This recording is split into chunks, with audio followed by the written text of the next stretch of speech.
जय हिंद। आप सभी लोग को ये इतिहास की जो क्लास चल रही है, आज उस क्लास का कौन सा दिन है? तीसरा दिन है। आप लोगों से बार बार हम रिपीट करेंगे कि जो हम क्लास ले रहे हैं, ये लुसेंट हो, घटना चक्र हो, मनोहर पांडे, ऐसी कोई भी बुक हो, अगर ये आप क्लास कंप्लीट करते हैं तो 10 में से 9 प्रश्न डायरेक्ट आप क्लास से करेंगे। किसी भी बुक को उठा के आप चेक कर लीजिएगा। रही बात याद करने की, तो देखिए हम ट्रिक से नहीं पढ़ाते। कहानियां अगर आप जानते रहेंगे तो कहानियां जीवन भर याद रहती हैं।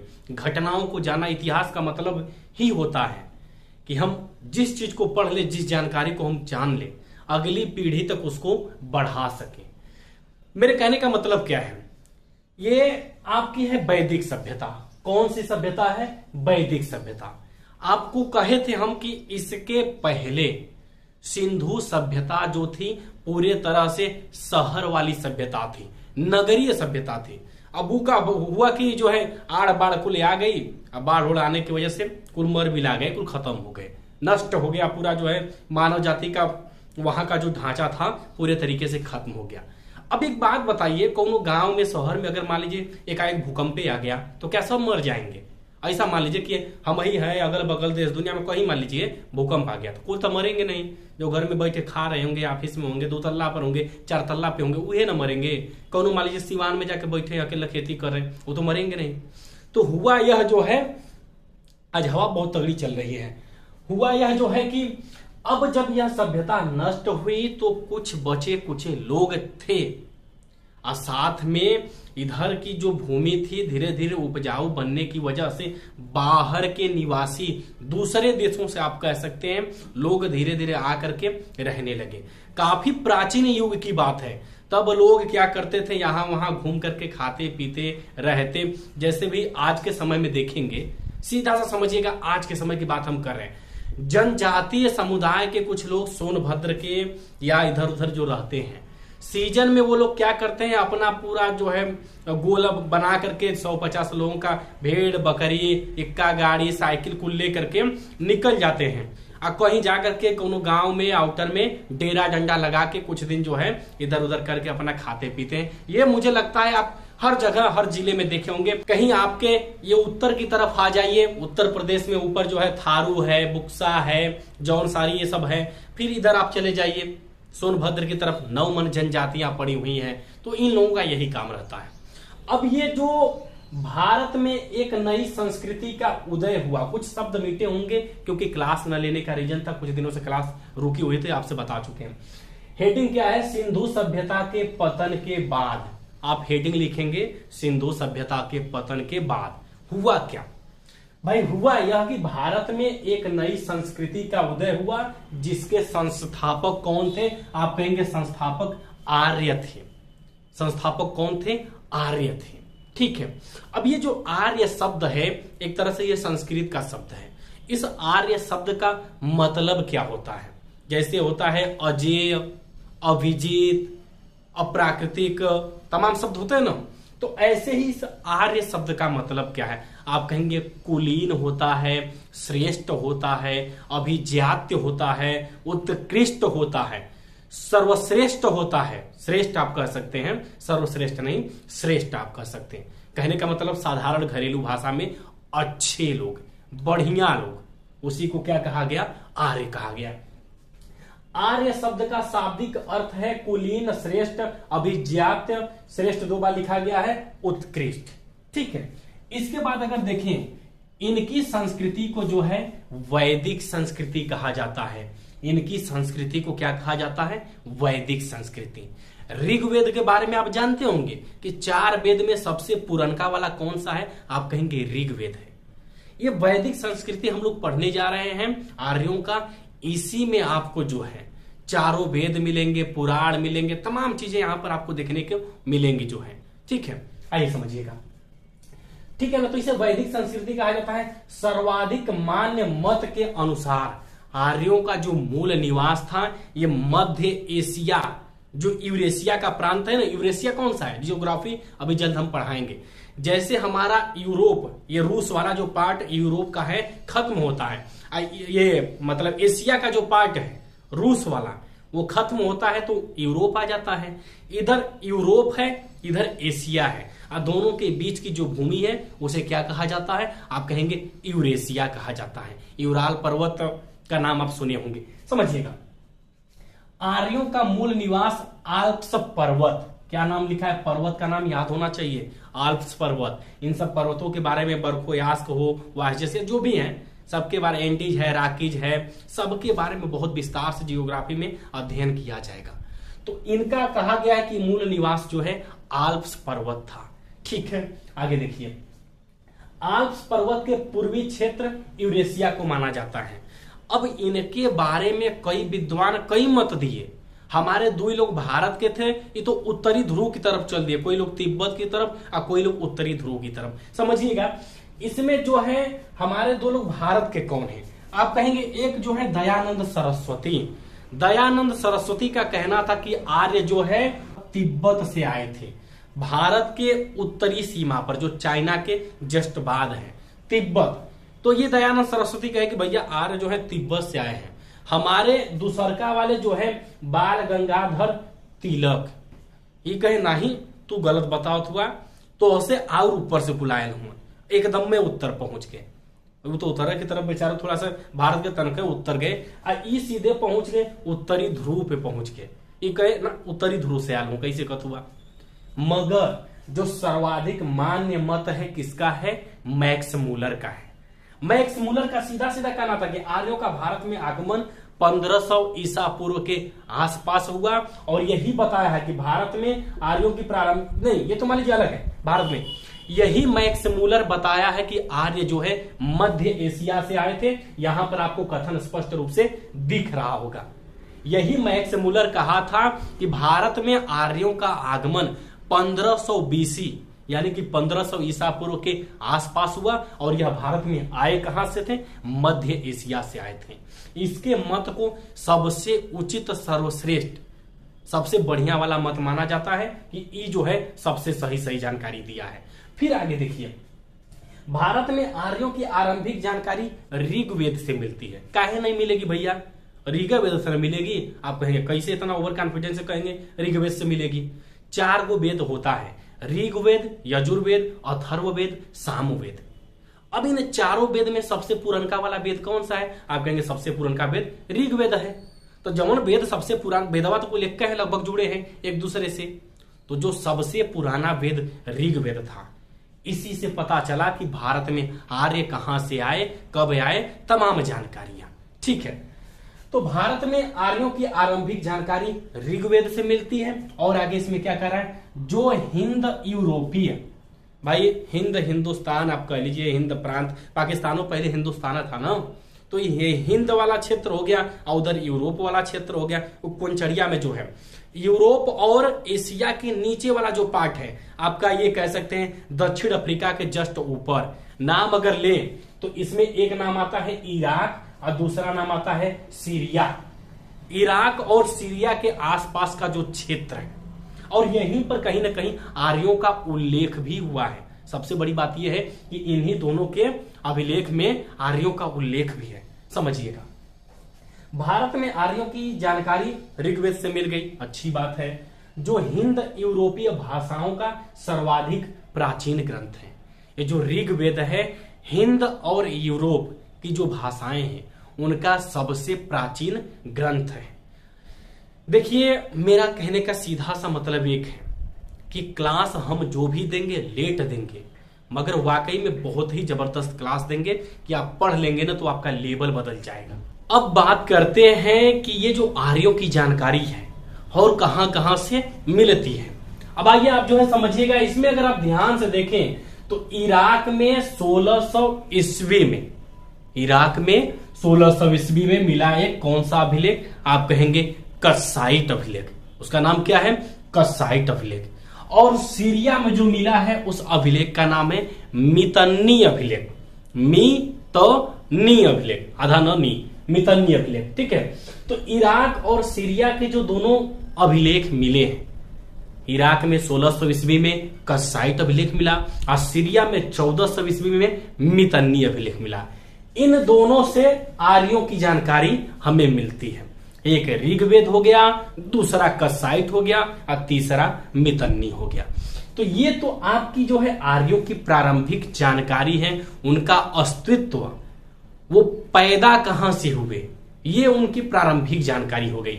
और इसके बारे में विद्वानों के जो अलग अलग मत थे आप उसे समझे। जैसे विदेशी जो मैक्स मूलर बताए थे और वही चीज बताए हैं लगभग गाइल्स, और वही बताए हैं हर्ट एवं पेंका, दो लोग हैं। कौन से हैं आप कहेंगे? हर्ट एवं पेंका। ये भी जर्मनी जो एरिया है ना, जर्मनी वाला, उसी के आसपास है। तीनों जो विदेशी आपको दिखाई दे रहे हैं, मैक्स मूलर, हर्ट एवं पेंका और उसके बाद ये जो है गाइल्स महोदय, तीनों तो लगभग यूरेशिया वाले क्षेत्र को ही पकड़ के बताए। हमारे दो भारत के लोग थे, इनके बारे में आप जान लिए कि दयानंद सरस्वती कहे तिब्बत से आए, बाल गंगाधर तिलक और ऊपर भाग गए, उत्तर में चले गए उत्तरी ध्रुव। ठीक है, अब इतनी चीजें तो हो गई इनके अस्तित्व को लेकर के। फिर हम बात करते हैं वैदिक संस्कृति में बदलाव के दृष्टिकोण से इसे कितने भागों में बांटा गया है? आप कहेंगे 2 भागों में बांटा गया है। इस चैप्टर का नाम आपका क्या है? वैदिक सभ्यता या वैदिक संस्कृति। वैदिक सभ्यता को 2 भागों में बांटा गया है। आप कहेंगे वैदिक संस्कृति को 2 भागों में बांटा गया है। आप चाहे वैदिक सभ्यता कहिए चाहे वैदिक संस्कृति कहिए, वो आप पर डिपेंड करता है, क्योंकि यहां से एक सभ्यता या एक संस्कृति पैदा होती है। भाई ठीक है, वैदिक संस्कृति के बारे में आप जान के, दोनों का नाम क्या है? आप कहेंगे एक जो है ऋग वैदिक काल है, जो कि 1500 ईसा पूर्व, 1500 ईसा पूर्व से लेकर के 1000 ईसा पूर्व तक चला। और जैसे ही इसका अंत हुआ, भारत में धार्मिक प्रवृत्ति, एक दूसरे का शोषण, जैसे आज के समय में आप देखेंगे ना, जनरल ओबीसी, एससी, एसटी, जो एक दूसरे का दमन, एक दूसरे पर आपस में थोड़ा सा अधिकार क्षेत्र जमाने का तौर तरीका चला है। वो कहां से चला है? आप कहेंगे इसी वैदिक संस्कृति से चला है।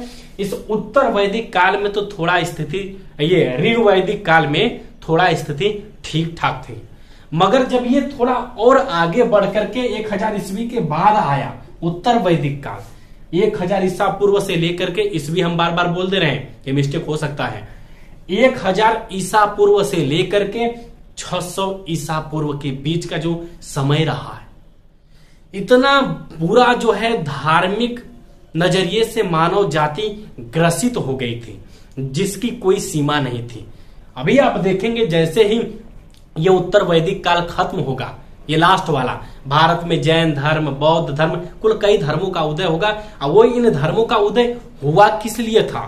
सामाजिक जो कुरीतियां थी उन्हीं को दूर करने के लिए जैन धर्म, बौद्ध धर्म जैसे कई धर्म सामने निकल करके आए, लोगों को एक करने के लिए, उनके भेदभाव को दूर करने के लिए। चारों कास्ट इसी दौरान पैदा हुई है, इन सब के बारे में आप पढ़ेंगे। हेडिंग में आप पहला लिखेंगे ऋग वैदिक काल। आज के क्लास में पहले ऋग वैदिक काल को पढ़ा जाएगा। इसमें है क्या? इस काल की जानकारी सिर्फ ऋग्वेद से मिलती है, क्योंकि ये पहिलका एकदम शुरुआती है। ये तो ठीक है भाई, अच्छी बात है। आप कहेंगे ऋग्वेद में 7 नदियों का उल्लेख हुआ है।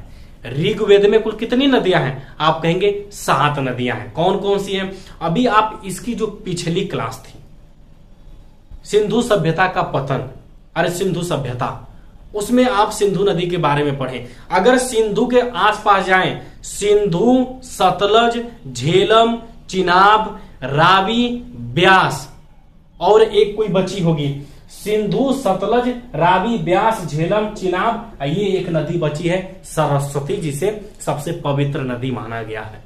इन 7 नदियों का उल्लेख किसमें मिलता है? आप कहेंगे ऋग्वेद में मिलता है। समझ रहे हैं?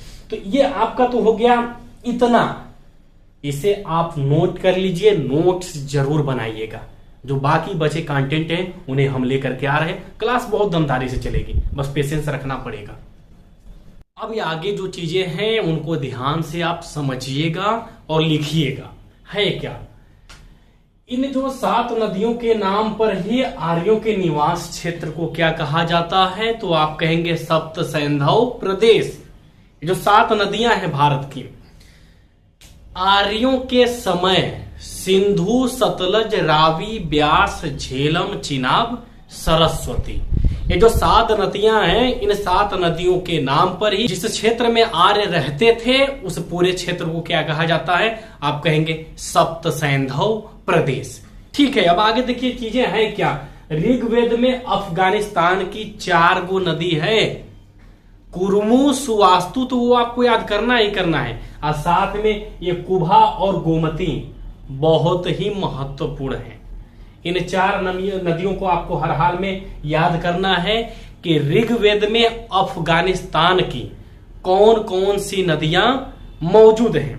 ये जो अफगानिस्तान है ना, आज के समय में अलग है, आर्यों के समय में अफगानिस्तान अलग नहीं था, यह एक पार्ट ही था आर्यों की भूमि का।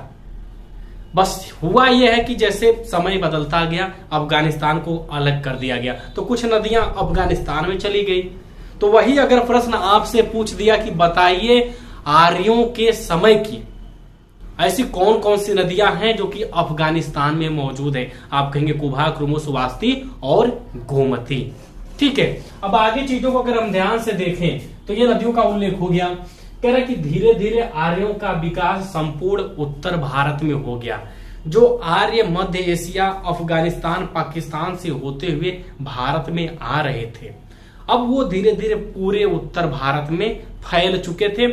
ये करते क्या थे, एक टुकड़ी समुदाय समूह बना करके चलते थे। जैसे आपको कहानी बताया ना जनजाति समुदाय का, तो ये 10, 20, 50, 100 की संख्या में 100, 150, 200, 400, 10, 20, 50 इसी संख्या में जगह जगह जाकर के अपना डेरा लगाते थे। आगे देखिएगा, तो धीरे धीरे उत्तर भारत में होने लगा और इन्हीं की वजह से इस भारत को कहा जाने लगा, आप कहेंगे आर्यावर्त। आर्यों के पूरे उत्तर भारत में फैलने का सबसे बड़ा परिणाम निकल करके यह आया कि भारत को अब क्या कहा जाने लगा, आप कहेंगे आर्यावर्त कहा जाने लगा। ये नाम तो आप सुने होंगे मगर शायद आप इस कहानी को नहीं जानते रहे होंगे कि भारत को आर्यावर्त काहे कहल जाला, का रीजन है कि भारत को आर्यावर्त कहल जाला, समझ रहे हैं। फिर आगे देखिए, ऋग्वेद में उत्तर भारत की कुल 42 नदियों का उल्लेख है। अभी आप जो है पढ़े हैं कि 7 नदी की बात कर रहे थे कि जो है 7 नदियों का उल्लेख है, अब 12 नदी कहां से आ गई। महत्वपूर्ण जो 7 नदियां हैं, विकल्प जैसे एग्जाम में होता क्या है कि कभी कभी विकल्प आपका जब बनेगा 2 तरीके से बनेगा। ऋग्वेद में मुख्य रूप से कितनी नदियों का उल्लेख है, आप कहेंगे 7 नदियों का उल्लेख है। ऋग्वेद में उत्तर भारत की कुल कितनी नदियों का उल्लेख है, आप कहेंगे 42 नदियों का उल्लेख है, जिसमें सबसे अधिक बार सिंधु नदी का उल्लेख है। बात करें अगर हम गंगा नदी की, आज की जो गंगा और यमुना है, गंगा नदी का उल्लेख सिर्फ 1 बार है, जबकि सरस्वती का उल्लेख 3 बार है।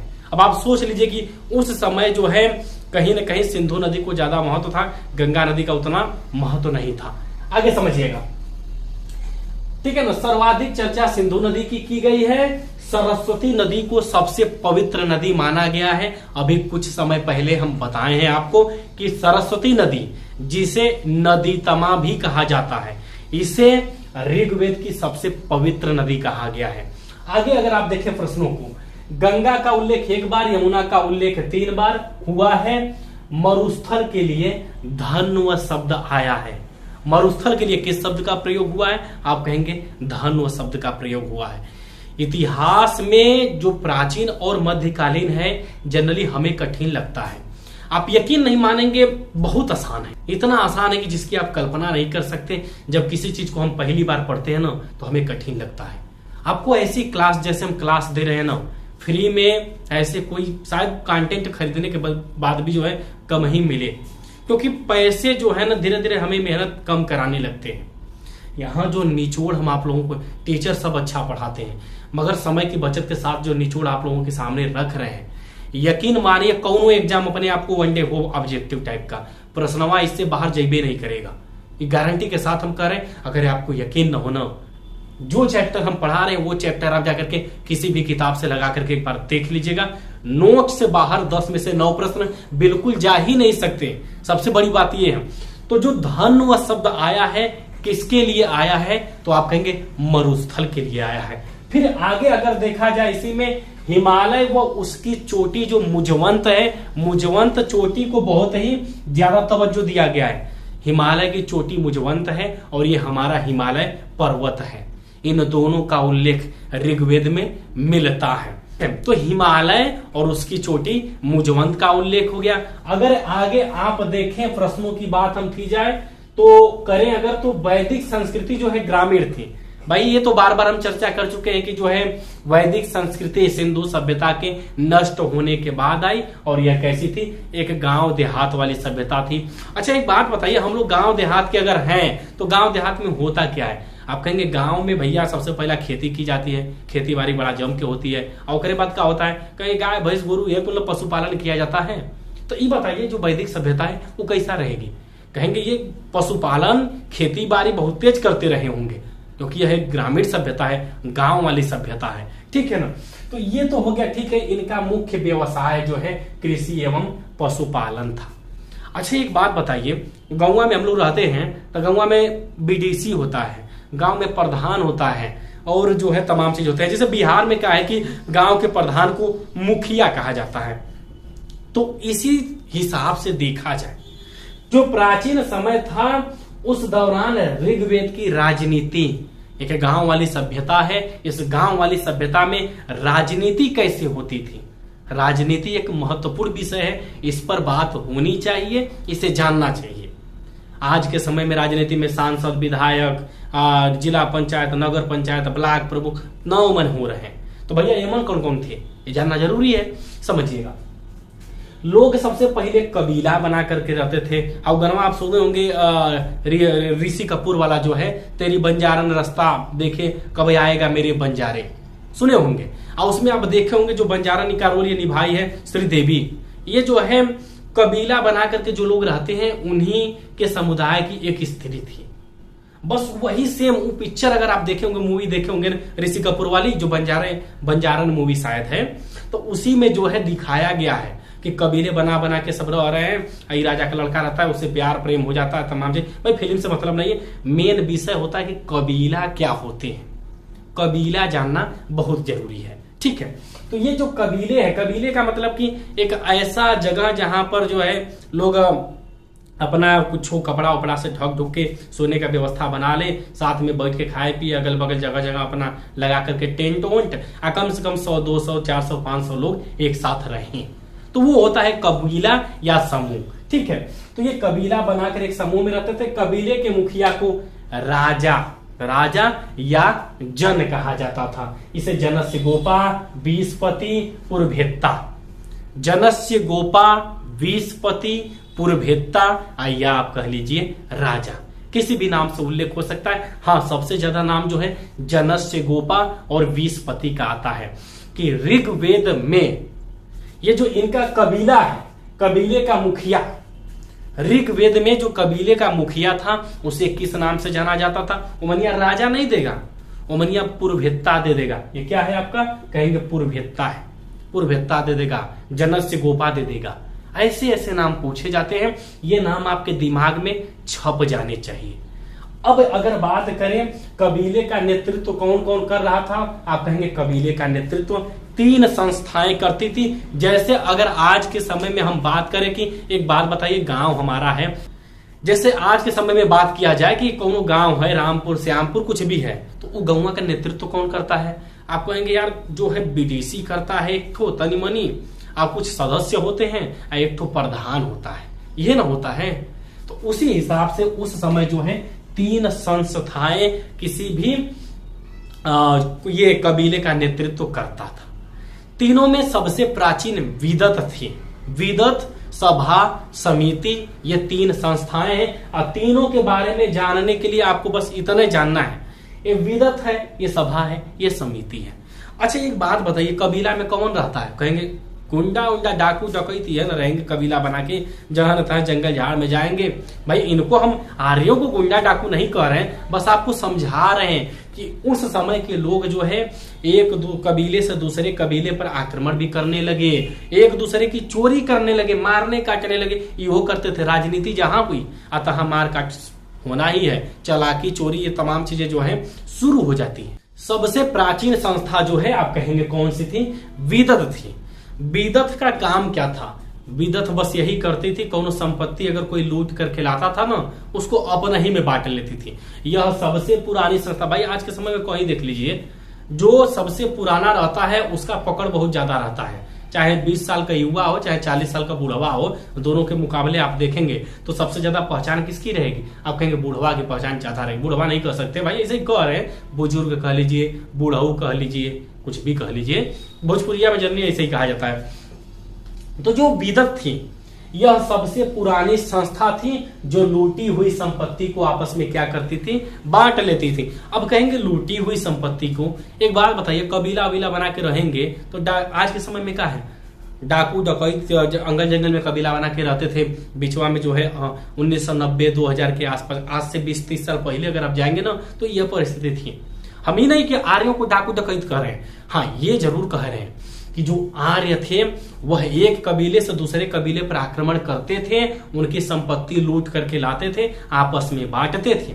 और यही चीजें जब चलती रही, धीरे धीरे 2-3 कबीले आपस में मिलने लगे और लास्ट में महाजनपद बनना शुरू हो गए। क्योंकि अगला चैप्टर जब आपका आएगा, धर्मों का उदय तो इन्हीं सबसे जुड़ा है, उसके बाद आएगा महाजनपद।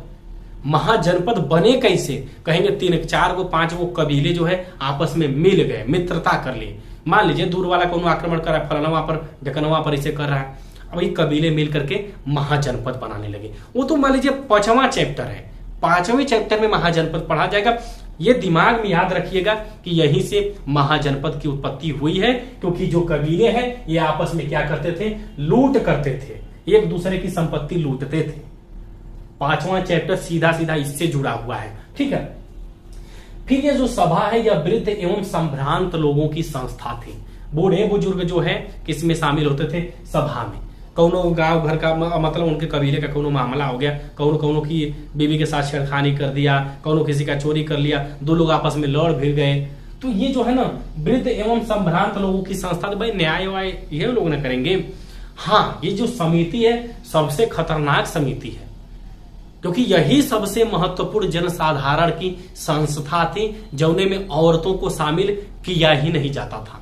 प्रश्न बनता है कि बताइए ऋग्वेद काल की ऐसी कौन सी संस्था थी जिसमें स्त्रियां भाग नहीं ले सकती थी? इसमें स्त्रियों पर रोक था। विदत और सभा में स्त्रियां बैठ करके अपना मत रख सकती थी, मगर समिति में जो लोग बैठ करके कोनो निर्णय लेते थे ना, वो मन औरत जो है बिल्कुल शामिल ही नहीं हो सकती थी। इसमें स्त्रियां भाग नहीं ले सकती थी। इसका अध्यक्ष जो है ईशान कहलाता है। समिति जिसमें स्त्रियां भाग नहीं ले सकती थी उसका अध्यक्ष किस नाम से जाना जाता था? आप कहेंगे ईशान के नाम से जाना जाता था। अब अगर देखा जाए इस काल में प्रशासन की सबसे छोटी इकाई, सबसे बड़ी इकाई और कौन इकाई आज के समय से जुड़ा है नीचवा जितना लिखा है, कुछ याद करने की जरूरत नहीं है। बस हम बोलेंगे और आप क्या करेंगे? एकदम आराम से। जैसे पंडित जी जो है मान लीजिए कथा कह रहे हैं, अब भक्त नहीं कहते, पंडित जी कथा कह रहे हैं और जो कथा कहवा रहे हैं वो क्या कर रहे हैं? अपने भगवान की कथा को सुन रहे हैं। आपका भगवान कौन है? आपका भगवान ये शिक्षा है। हम सिर्फ एक पंडित जी की तरह बस आपको जो है इन सब चीजों से रूबरू कराएंगे। हमारा बस इतना मतलब है, इतना महत्व है। बाकी आपका भगवान टीचर नहीं, वास्तव में देखा जाए तो आपका फ्यूचर ये है। इसी से आपका फ्यूचर बनेगा। जितना आप इसको पढ़ेंगे, जितना आप इन सब कंटेंट के करीब जाएंगे, शिक्षा के करीब, आप उतना जल्दी सफल होंगे। आप कह सकते हैं आपका भगवान सबसे बड़ा कौन है? शिक्षा है। टीचर तो सिर्फ एक जो है आधार है जो आपको इनसे जोड़ता है, एक पंडित की तरह। समझ रहे हैं? आगे समझिएगा। तो इसमें जो है इस काल में प्रशासन की सबसे छोटी इकाई कुल या परिवार थी। कुल या परिवार। और आगे देखिए, जन, बीसपति, ये जो है ग्राम है, 20 है, जन है। जन प्रशासन की सबसे बड़ी इकाई थी। जन प्रशासन की सबसे बड़ी इकाई थी। मेरी बात को समझिएगा। मान लीजिए आप ये पढ़ लिए, हो गया, आप भूल गए, तो करेंगे क्या? कैसे याद होगा? देखिए, कुल या परिवार, ये क्या लिखा है? कुल या परिवार। अच्छा एक बात बताइए, जैसे हम हैं, हम आपको पढ़ा रहे हैं, हम आपको पढ़ा रहे हैं, तो हम ऐसा कौन सा शासन है जो सबसे छोटा है उससे जुड़े हैं? कहेंगे आपका सबसे छोटा शासन आपका परिवार है। कहेंगे आपके पिताजी, बाबूजी, दादाजी जो आपसे कहेंगे आप वो है करेंगे। तो आपका पहिलका शासन, आप पर सबसे पहिलका शासन कौन जमाएगा? आपका परिवार जमाएगा। परिवार के मुखिया, परिवार के माँ बाप, भाई बहन। ये प्रशासन एक शासन है। अगर पिता अपने बच्चे पर शासन न चलाए, उसे सिखाए ना, तो वो निकलेगा आवारा एकदम। तो प्रशासन की सबसे छोटी इकाई क्या होती है? कुल, और जिसे हम कहते हैं परिवार। परिवार का जो मुखिया है, आज के समय में जैसे हम लोग अगर कोई पूछ दे, जैसे कक्षा 1-2 में हम लोग पढ़ते थे, तो मास्टर लोग पूछते थे बताओ बेटा तुम्हारे परिवार के मुखिया कौन है? तो हम लोग कहते थे हमारे परिवार के मुखिया दादाजी हैं। आज जिनके दादाजी गुजर जाते थे वो कहते थे हमारे परिवार के मुखिया पापा हैं, बाबूजी हैं। समझ रहे? तो वही है कि कुल का प्रधान क्या कहलाता था? कुलप कहलाता था, जिसे आप दादाजी या पिताजी कह सकते हैं। कुल का मुखिया कुलप होता था और गांव का मुखिया कहेंगे प्रधान होता है। आज के समय में गांव का मुखिया कौन होता है? बिहार में तो उसको मुखिया कहा जाता है, इधर यहाँ यूपी में प्रधान कहा जाता है। तो गांव का मुखिया जो है ग्रामणी कहलाता था। उस समय गांव के मुखिया को ग्रामणी कहा जाता था। और ये जो हमारा 20 का प्रधान क्या कहलाता था? विस्पति। आप कहेंगे मतलब ये 20 का है, मान लीजिए जो कुल है परिवार तो हम समझ गए, और उसके बाद ये जो है गांव है इसको भी समझ गए, ये 20 का है। बस इतना जान जाइए ना, 20 मान लीजिए विधानसभा है, या तो आप ये मान लीजिए परिवार हो गया, गांव हो गया, है जो है ब्लॉक हो गया। सबका एक तो ब्लॉक होता है ना, विकास खंड। तो मान लीजिए कि तहसील या विकास खंड है, कुछ मान लीजिए। बस ये है कि इस गांव से बड़ा है, क्योंकि लिखा है सीधा सीधा कि प्रशासन की सबसे बड़ी इकाई क्या थी? सबसे बड़ी इकाई जन थी। अब ये जन को आप जनपद रख सकते हैं, क्योंकि कुल ग्राम 20, ये ग्राम है 20 है, इधर कुल है, कुल ग्राम 20, तीनों के बारे में आप पढ़ लिए। तो तीनों के बारे में आप जान गए, ये विकास खंड आप जान गए, ये गांव जान गए, और ये परिवार जान गए। अब बचा आपका क्या? जनपद, यानी कि जिला। भाई है विकास खंड आपका हो गया, विस्पति मतलब विकास खंड। ये आपका जो है गांव हो गया, ये आपके परिवार के मुखिया हो गए। चौथा बचा है जन। यह प्रशासन की सबसे बड़ी इकाई है, यानी कि जन का मतलब जनपद। एक तरीके से आप समझ सकते हैं, समझ रहे हैं? तो ये जो है, हाँ, राजा के पास कोई स्थायी सेना नहीं थी। अब आप पढ़ेंगे कि क्षत्रियों का उद्भव कहां से हुआ। बहुत जल्द आएगा कि ये जो राजपूत हैं, जो क्षत्रिय हैं, ये पैदा हुए कहां से, क्षत्रियों का उद्भव कहां से हुआ।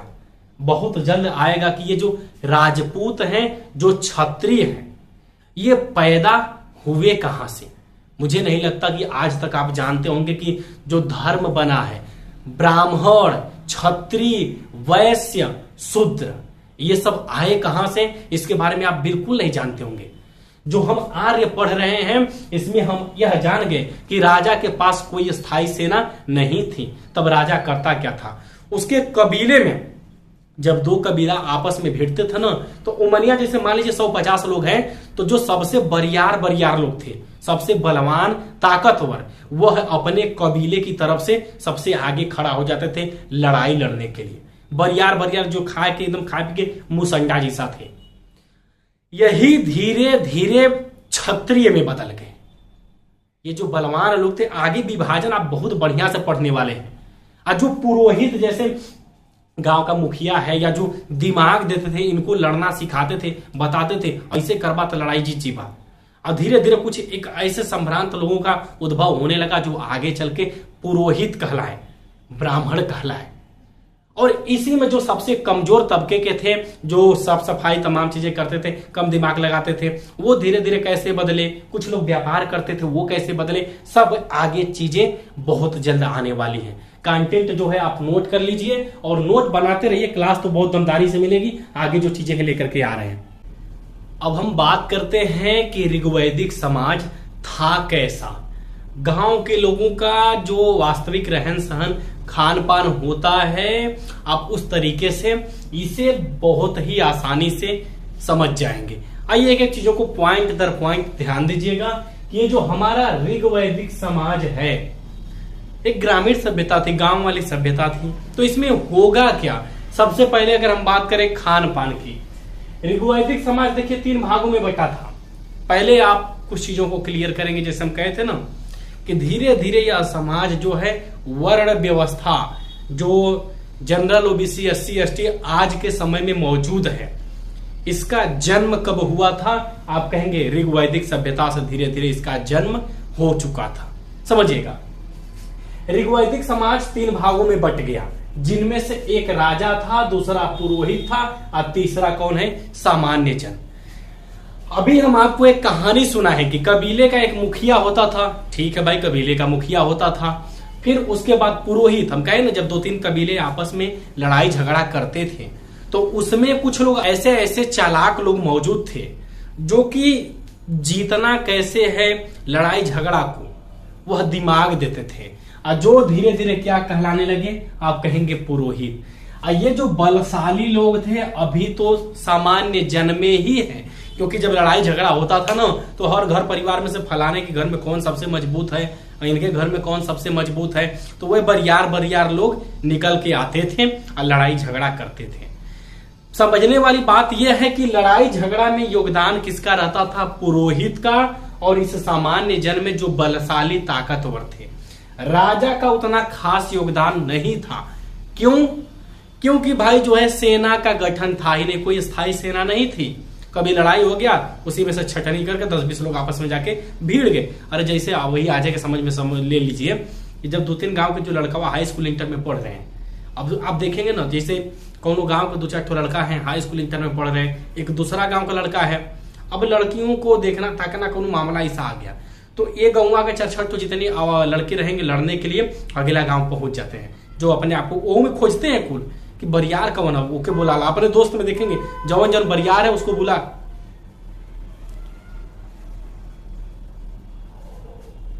अब उसमें भी वो जो है लड़कवा देखते हैं कि कौन कौन बरियार है, तो अपने दोस्त में जो बरियार रहता है उसी को लड़ाई लड़ने के लिए लाते हैं कि चला भाई फलाना को मारा जाएगा, वो कैसे ऐसे बोल दिया इसको उसको, समझ रहे हैं। तो अब जो है यही चीजें इन सामान्य जन में मौजूद थी। आप कहेंगे स्थायी सेना न होने की वजह से राजा के पास कोई प्रमुख स्थान या उसका अधिकार नहीं था।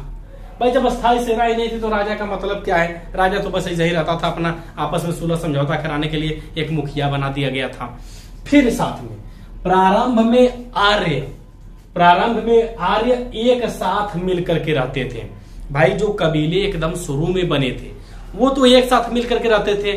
अब धीरे धीरे जब इनका बंटवारा हो गया, जब सब लोग एक मिलके थे, तब ये जो वर्ण का मतलब है, ये जो वर्ण शब्द है, इसका मतलब था रंग। वर्ण का मतलब रंग होता है, आज भी आप जानते हैं। और वर्ण का मतलब संप्रदाय, ये जो अलग अलग है यह भी होता है।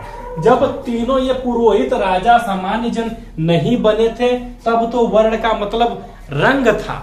अब मगर जब ये तीनों अलग अलग बन गए, राजा पुरोहित और सामान्य जन, जब तक ये बने नहीं थे, इस वर्ण शब्द का मतलब क्या था? वर्ण शब्द का अर्थ था रंग, जो आप कलर कहते हैं ना, रंग था। मगर जैसे ही आर्यों का विभाजन हो गया, इस वर्ण शब्द का अर्थवे बदल गया। अर्थ क्या हो गया? आप कहेंगे कर्म का द्योतक। क्या हो गया? कहेंगे जब ये बाद में ये 3 भाग में बट गए तब यह कर्म का द्योतक बन गया। आर्य 3 भाग में जैसे बटे, वर्ण शब्द का अर्थ बदल के क्या हो गया? कर्म का द्योतक। अब इसका मतलब यदि आप समझना चाहें कि कर्म का द्योतक क्या होता है, जे जैसन काम करी ओके वैसने हिसाब से इज्जत दिया। भाई पुरोहित एक बन गया जो चालाक था, राजा अलग हैं, सामान्य जन में भी अब धीरे धीरे बलशाली वाले बंट के आएंगे, क्षत्रिय बनेंगे। आगे थोड़ा सा जाने पर वो भी सामान्य जन जो है बदलेंगे। थोड़ा सा समय दीजिए बस आप। तो ये वर्ण का अर्थ हो गया कर्म का द्योतक, ठीक है। समाज पितृसत्तात्मक था, परंतु स्त्रियों को बाकायदा इज्जत मिलती थी, स्त्रियों का भी अधिकार था, समाज में उनकी बातों को भी सुना जाता था। आर्य समाज जो है एक पितृसत्तात्मक समाज है। प्रश्न आ सकता है कि आर्य समाज कैसा था? जैसे सिंधु सभ्यता मातृसत्तात्मक है, वैसे आर्य साम्राज्य कैसा है? आर्य सभ्यता आप कहेंगे यह पितृसत्तात्मक है, परंतु इसमें स्त्रियों की स्थिति क्या है? अच्छी थी। समझ रहे हैं मेरी बात को? और साथ में शिक्षा गुरुकुल पद्धति पर आधारित थी। जैसे पहले गांव घर में जो ग्रामीण सभ्यता, जो ऋषि मुनि पहले, एकदम बहुत पहले जो ऋषि मुनि रहते थे, वो पेड़े के नीचे बैठ के शिक्षा देते थे, और वही कहलाती थी गुरुकुल पद्धति। ऋषि मुनि जो पढ़ाते थे पेड़ के नीचे। तो ये गांव था भाई, एक छोटा सा गांव था, जगह जगह कबीले थे, तो कौन वो पेड़ के नीचे बैठ जाते होंगे, चाहे जहां पर भी झोपड़ी फोपड़ी लगा के। तो गुरुकुल पद्धति चलती थी। सेम कॉन्सेप्ट जो वैदिक सभ्यता का है, एकदम गांव से जुड़ा हुआ है। इसके बारे में ज्यादा आपको सोचने की जरूरत ही नहीं है। अगर आगे आप देखें, बाल विवाह, तलाक, सती प्रथा, पर्दा प्रथा और बहुपत्नी विवाह, हमें आपसे पूछें कि भैया ये बताइए, जो आर्य सभ्यता थी उसमें क्या बहुपत्नी विवाह रहा होगा? कई पत्नी, एक पति की कई पत्नी। पर्दा प्रथा, सती प्रथा, तीन तलाक नहीं, आप कह सकते हैं तलाक, क्या यह सब चीजें जो है आर्य सभ्यता के दौरान रही होंगी? यह भी पूछा जाए कि गांव में जो है तलाक क्या कोई स्त्री को देता है, छोड़ देता है? आप कहेंगे गांव की स्त्रियां जो रहती है ना, वो मार पीट कुल सह लेती हैं बेचारी। पहले जो है गांव की औरतें बहुत पिटाती थी, आदमी खूब मारते पीटते थे, मगर फिर भी वो अपने आदमी को छोड़ के नहीं जाती थी। तो तलाक जैसी चीजें वहां पर बिल्कुल आएंगी ही नहीं, जहां पर एक स्त्री हर प्रताड़ना झेलने के बावजूद अपने पति के साथ रहना कबूल करती है।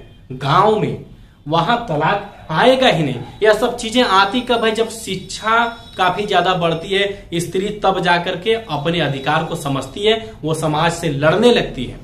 स्त्रियां जब बराबरी में खड़ा होती हैं शहर में, तब जाकर के तलाक की चीजें आती हैं। उनके पास पैसा, ज्ञान, बुद्धि सब कुछ आ जाता है। समझ रहे हैं? तो ये ग्रामीण सभ्यता में तलाक और ये बहुपत्नी विवाह बिल्कुल नहीं चलने वाला है। और साथ में अगर आप देखें पर्दा प्रथा, आज के अपने गांव में आप जाइए, औरतें जो है घूंघट काटती हैं तो शादी ब्याह के 2 साल 4 साल 5 साल इतने करती हैं। काफी औरतें काफी लंबे समय तक भी करती हैं, मगर धीरे धीरे करके वो जो है घूंघट काटना बंद कर देती है। जैसे घूंघट उठती है ना, धीरे धीरे उम्र के हिसाब से वो कम कर देती हैं। कहीं पर भी आप जाइए, अगर औरत की लड़की की शादी 25 साल में हुई है तो 30-35 जाते जाते वह घूंघट बहुत कम डालती है। कुछ ही विशेष कर लोगों के सामने घूंघट करती है, नहीं बाकी तो वो ऐसे ही रहती है। समझ रहे हैं? तो इसमें यह सब चीजें नहीं चल रही थी। और हाँ, जीवन भर अविवाहित रहने वाली लड़की क्या कहलाती थी? आप कहेंगे अमाजू कहलाती थी। भाई तमाम कुछ लड़कियां भी अविवाहित रहेंगी, कुछ लड़के भी रहेंगे। अब लड़के के बारे में तो दिया नहीं है, लड़की के बारे में 100% दे दिया कि जो लड़की सदिये नहीं करती थी, जिंदगी भर ऐसे ही कुंवारी रहती थी, वो लड़की को क्या कहा जाता था? आप कहेंगे अमाजू कहा जाता था। इतिहास आसान है, अगर आप तनमन से पढ़ गए ना, पूरे मन को जो है एकाग्र करके। शरीर जैसे होता है ना, कुछ लोग पढ़ते हैं ना तो कमरिया में यहाँ दर्द कब होता है, कभी यहाँ, पहले तो मोटा जाएंगे, खूब चर्बी हो जाएगा। मोटापा अभिशाप है। अगर किसी तरीके से आपका वजन बढ़ रहा है तो आप बुरा मत मानिएगा, मगर आपको कंट्रोल करना चाहिए। क्योंकि जब वजन बढ़ता है तो ये घुटने पर जो कटोरी है, ये ठेवना है ना, घुटना, ये पर जो कटोरी है, ज्यादा वजन की वजह से उस पर लोड आता है। और जैसे जैसे आपकी उम्र बढ़ती जाती है, वो कटोरी की में दर्द, जैसे आप कहते हैं ना कि तमाम समस्याएं, सिकुड़ना, उसके अगल बगल जो है तमाम समस्याएं पैदा हो जाती हैं। ब्लड सर्कुलेशन आपका सही नहीं रहेगा, और बुढ़ौती में हमेशा जो है पैर में दर्द होती रहती है, जो ज्यादा वजन लोग रहते हैं। और तिलका जो बुढ़ऊ लोग होते हैं ना, वो छरहर होते हैं, वो जल्दी उनका हाथ पैर में दर्द उतना नहीं कबरता है, मगर मोटे लोगों को चलने में दिक्कत होती है। समझ रहे हैं? तो ये ठीक है भाई, अविवाहित को अमाजू कहा गया। और हाँ, इस काल में, अच्छा ये तो नॉर्मल प्रश्न है, ये जो है एग्जाम के दृष्टि से तो काफी महत्वपूर्ण है, मगर इसके बाद जो है ना, ये अपाला, घोषा, लोपा मुद्रा, गार्गी, याज्ञवल्क्य संवाद, ये सभी जो चीजें हैं अभी वैदिक सभ्यता में आपको दिख गई होंगी और बहुत ही महत्वपूर्ण है। पहले आप इसको जान लीजिए कि इस काल की वैदिक ऋचाओं को लिखने का श्रेय, वैदिक ऋचाओं को लिखने का श्रेय अपाला, घोषा, लोपामुद्रा जैसी विदुषी महिलाओं को दिया गया है। भाई जो आदमी अगर बहुत बड़ा बरियार, पहलवान, बुद्धिमान होता है तो उसे वीर कहा जाता है। वही औरत जब बहुत ज्ञानी होती है, बलवान होती है, बुद्धिमान होती है, तो उसे क्या कहा जाता है? विदुषी कहा जाता है। तो ये महिलाएं थी जो समाज में लड़ी, खड़ा हुई, समाज में हमेशा अपने आप को आगे प्रस्तुत की। जिसमें एक फेमस है कि जो ये गार्गी है, याज्ञवल्क्य को वाद विवाद के लिए चुनौती दी थी। आप इस संवाद को अच्छे से, गार्गी याज्ञवल्क्य संवाद के बारे में आप जानते होंगे। तो ये समाज हो गया, ये ऋग्वैदिक समाज है कि कैसे कैसे धीरे धीरे यह बदल रहा है। और इसी समाज में हमें एक आता है टॉपिक खान पान, कि गांव के लोग खाते पीते क्या है। आप कहेंगे उस समय जो आर्य है, भेड़ खाते थे, आज भी काफी लोग खाते हैं, बकरा भी आज भी काफी लोग खाते हैं, मटन उटन, बैल का मांस जो है आज भी कुछ लोग खाते हैं, नहीं खाते हैं, उससे हमें कोई मतलब नहीं है। मगर आर्यों के समय यह सब चीजें चल रही थी और कहीं ना कहीं आज भी दुनिया में चल रही हैं। और साथ में जो है फल है, दूध है, घी है, दही है, जौ है, चावल है, ये शाकाहारी हो गए, ये मांसाहारी हो गए। जैसे ये बैल का मांस जब ये टॉपिक आया है तो आप लोगों में से काफी स्टूडेंट ऐसे होंगे जिनका एक विशेष संप्रदाय की तरफ ध्यान जाएगा। एक शिक्षित व्यक्ति का ध्यान कभी भी किसी एक टॉपिक को देख करके एक विशेष संप्रदाय को दोष नहीं देना चाहिए। यह शिक्षा का असर बिल्कुल नहीं है, क्योंकि अगर आप भेड़ बकरा खा रहे हैं तो जानवर हो या जीव हो, चाहे बैल हो, चाहे भेड़ हो, चाहे बकरी हो, बकरा कुछ भी हो, सब जो है जीव है। समाज ने उनकी अलग अलग प्रवृत्ति को अलग अलग तरीके से दर्जा दे दिया, वो अलग बात है। और किसका समाज क्या दर्जा दिया है आपको ये समझना जरूरी है। जब यदि आप अपने समाज के हिसाब से चलते हैं तो आपको जो है अगले समाज को भी तवज्जो देना चाहिए। खान पान हर समाज का अपना अलग अलग होता है, शाकाहारी मांसाहारी किसी भी प्रवृत्ति का हो, ठीक है। फिर अगर हम बात करें इसमें गाय को न मारने वाला पशु या अघन्या कहा गया। इसमें जो है ना आर्यों में गैयवे के लिए युद्ध होता था, गाय दूध देती थी, सबसे ज्यादा फायदा कि भाई इनको जो है घी है, दूध है, तमाम चीज चाहिए। और उस समय ऐसा नहीं था कि पनीर बनती थी, मशरूम था, ऐसा बढ़िया बढ़िया चीज नहीं था। वो दौरान जो है प्राचीन सभ्यता है, ये सब मांस भी अगर भेड़ बकरी के खाते थे ना तो बढ़िया से मसालेदार छौंक के नहीं बनाते थे, बस आग पर उसको जो है खलिया के नदी उदी में धो धाए के एकदम जो है आग पर टांग दिए। और जब एकदम बढ़िया से जो है वो लाल हो गया, जी झुलस गया, अब वो है आधा आधा बांट के खाते थे। आर्यों का जीवन हम बता रहे हैं, ऐसा नहीं कि कढ़ाई में जो है काट काट के बोटी जो है छोटा छोटा पीस बना के खाते थे, यह बिल्कुल नहीं था। गाय को अघन्या इसलिए कहा गया कि गाय से कई फायदे थे। गाय से दूध मिलता था, गाय से घी मिलता था, और गैया से एक और गैया बच्चा दे दी तो फिर आगे भी वो गैया चलती थी, तो ये फायदा था। और तब के लिए बहुत बड़ी बात है, कुछ सालों पहले आप जाएंगे तो गांव समाज में आज भी गाय भैंस का बहुत ही ज्यादा महत्व है, ठीक है ना। इस समय नमक और मछली का उल्लेख नहीं मिलता। जब आप आर्य समाज पढ़ रहे हैं, इसमें शाकाहारी मांसाहारी हर एक चीज देखें तो ये जानना चाहिए कि नमक और मछली का इस समय कोई उल्लेख नहीं मिलता है। और हाँ, जैसे आज दारू शराब चलता है ना, वैसे वो समय सोम और सूरा था। आज देखेंगे कोई महुआ रानी पिएगा, कोई गुलाबरी का पता नहीं कौन कौन किस्म का वैरायटी होती है दारू और शराब की, जिसमें बर्बादे हो जाते हैं, गरीबे ज्यादा पीते हैं। तो उस दौरान जो नशा करने वाली चीजें थी, पेय पदार्थ पीने वाला, कहेंगे सोम और सूरा जैसे मादक पदार्थों का सेवन करते थे। पहनावा इनका 3 तरीके का था। आर्यों का पहनावा 3 तरीके का था कौन सा? आप कहेंगे नीवी वासस अधिवासस। नीवी का मतलब नीचे, नीवी का मतलब है कमरिया के नीचे पहनने वाला, नीवी नीचे पहनी जाती थी, और वासस जो है ऊपर पहना जाता था। और ये अधिवासस क्या है? जैसे आदमी गमछा उमछा बांध लेता है, औरत लोग, लड़की लोग जो है ओढ़नी ओढ़नी डाल लेती है, तो जो कपड़ा के ऊपर पहना जाता है वो अधिवासस हो गया। ये तीनों एग्जाम की दृष्टि से बहुत महत्वपूर्ण है। नीवी, वासस, अधिवासस होते क्या है? कमर के नीचे पहने जाना वाला नीवी, कमर के ऊपर वासस, ये पूरे कपड़ावा के ऊपर गमछा या ओढ़नी अधिवासस। ठीक है। और आगे देखिए, इसमें ऋग वैदिक लोग जो है सूती वस्त्र, ऊनी वस्त्र, जैसे भेड़ी का जो अथुआ रहता है ना, उसका बाल, उसका ऊनी वस्त्र, तमाम चीज बनते हैं। प्लस ये जो है मृग चर्म, हिरन का चाम, और वही का कौन चीज, जैसे जूता उता बन गया, पहले बनता था ना चमड़ा का जूता, तो वैसा ही चीजें, सब चीजें हो गई। मृग चर्म के बने वस्त्र पहनते थे। ये इनका समाज था जिसमें खान पान, विभाजन, तमाम चीजें, शादी ब्याह कुल हो गया है समाज में। अब जो है आएगी अगली टॉपिक, अर्थव्यवस्था।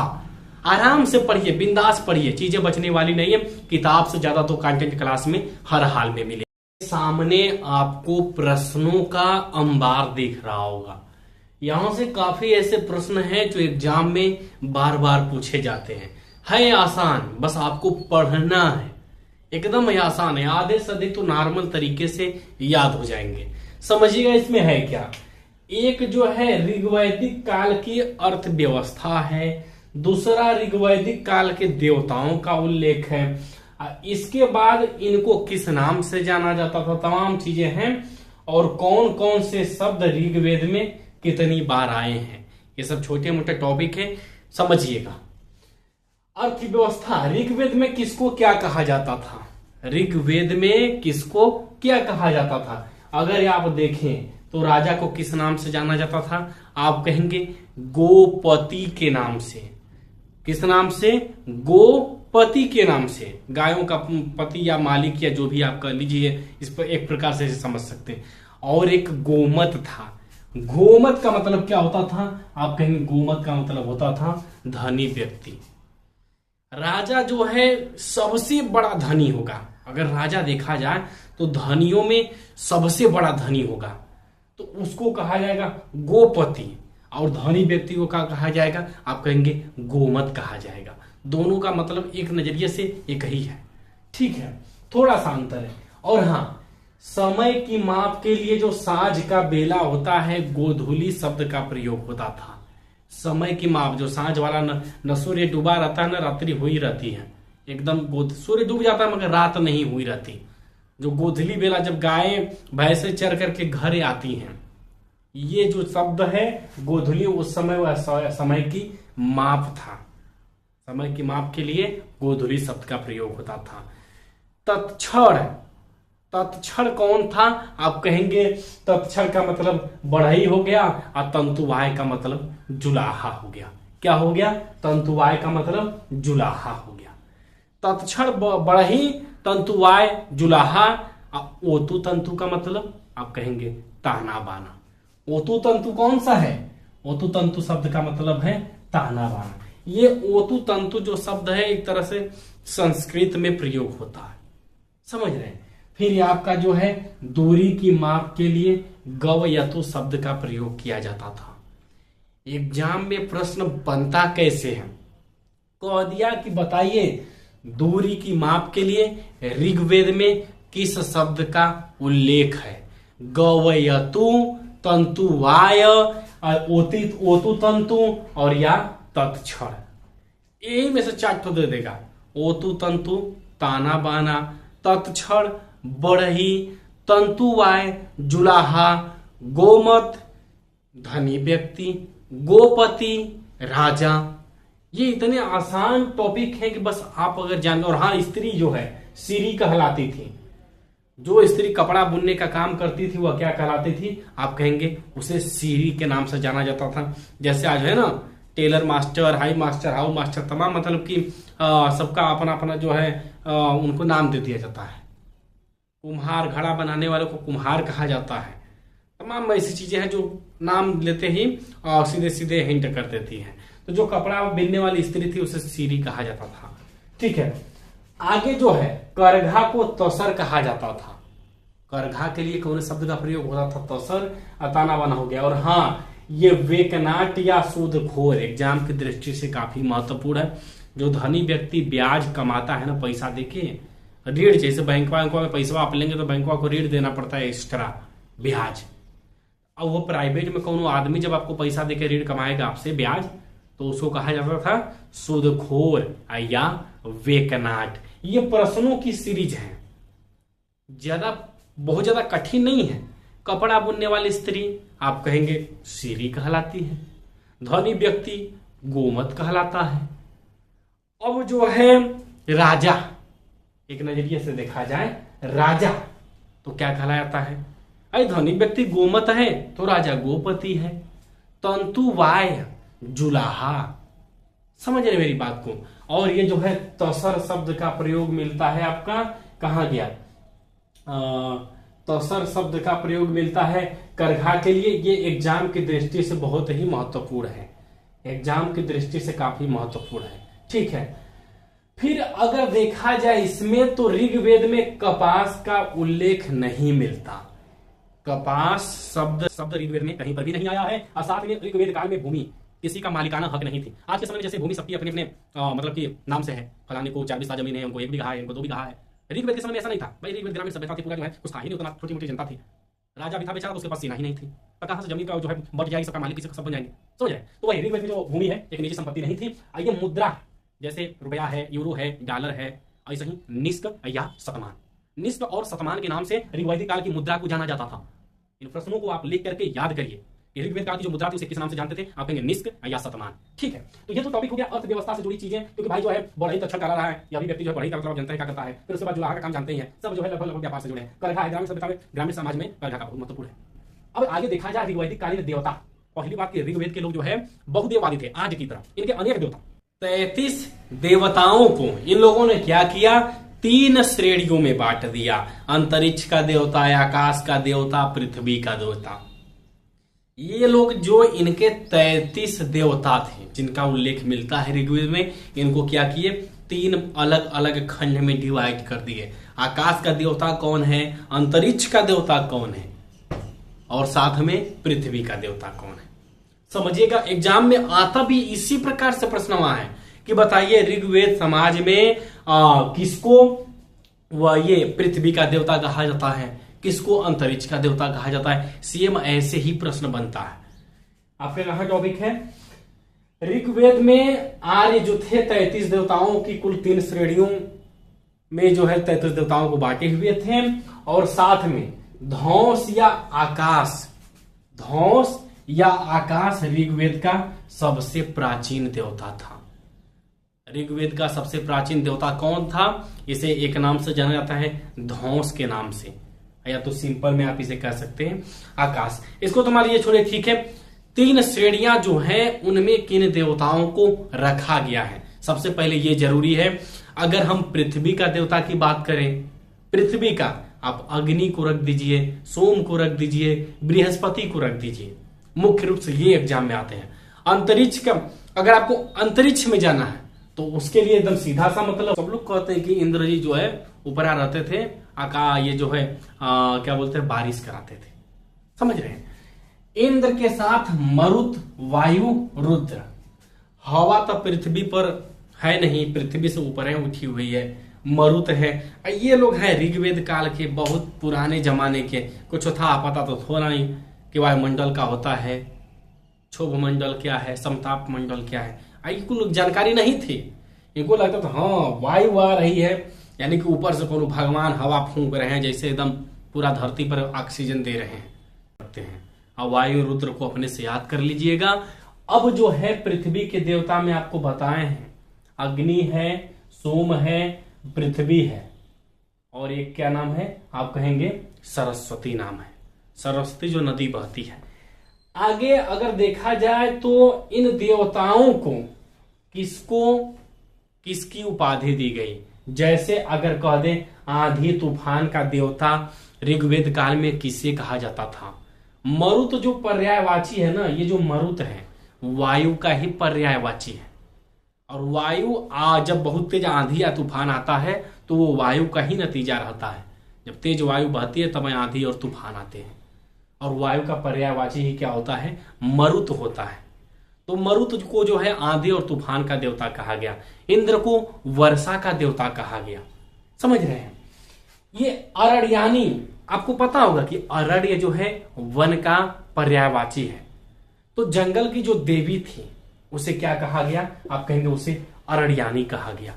अब साथ में जो है यम, मृत्यु लोग कहा जाता है ना, यमदूत आते हैं ले जाते हैं, यमराज आते हैं, ऐसे वैसे कहा जाता है कि नहीं।